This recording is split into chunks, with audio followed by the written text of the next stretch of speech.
Nearly done with these videos. Time for the best action figures of the year. A lot of repeats of branding here, so quite a lot of Hasbro and a little bit of Bandai. But it is what it is. When they've started upping their game to this level and finally getting there, and realistically, not a top 5, because I have a top 6 in here. One that's just too good to not be in the top, but I had to stretch it out, so we're going to call it top 5 and an extra runner-up-y person there. Yeah, so let's go ahead and hit up number 6. Runner-up here, number 6, we have the thing that kind of kicked off the Walgreens Super Hunts this year, and it is the Silver Surfer, of course. This guy is so cool.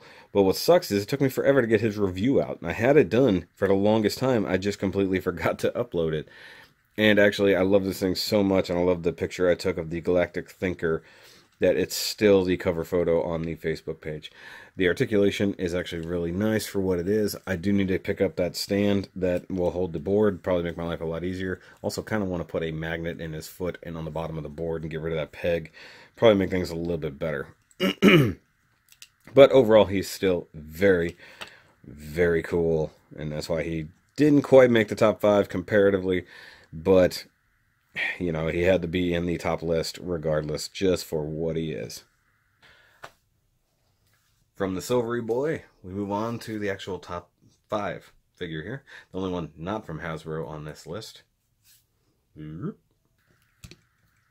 as the only Bandai product on the list here, they definitely redeemed themselves with the crap that was the Legacy Ranger line with this Armor Gold Ranger GameStop exclusive.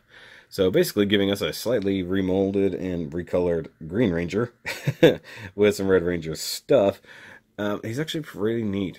Doesn't have quite as many problems as his predecessors. Not to mention he just looks very good. And for the love of God, they put paint on here. It's about time, Hasbro. Jeez. So that's why he makes number 5.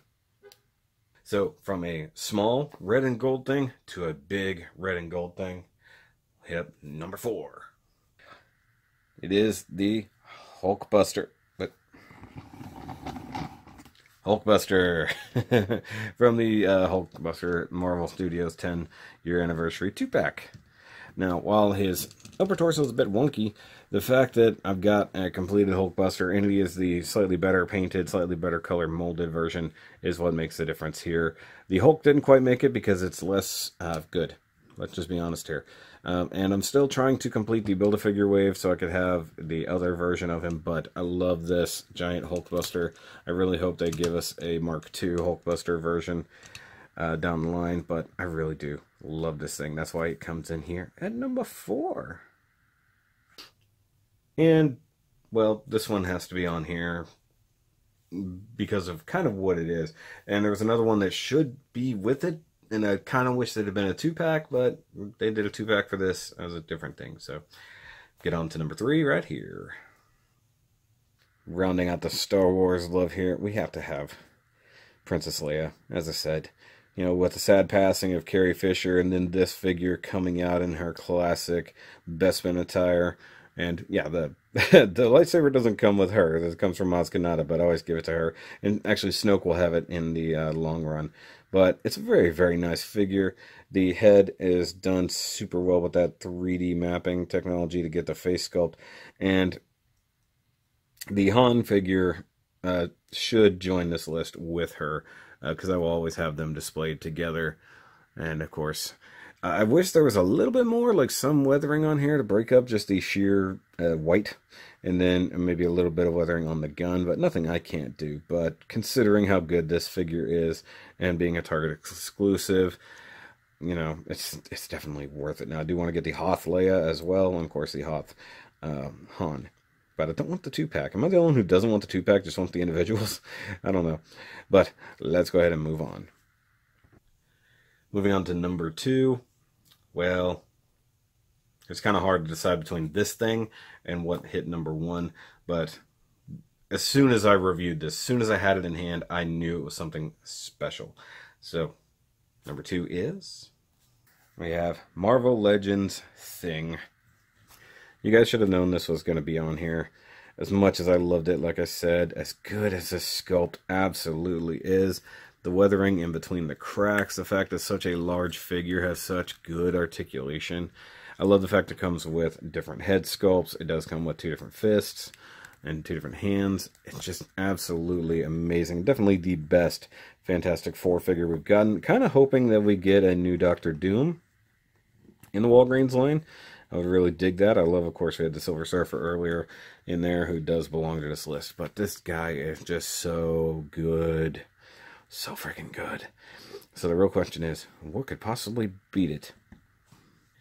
And the #1 best figure of 2018 is probably at the top of almost anybody's list, unless you had something like Mafex or Storm Collectibles or something like that.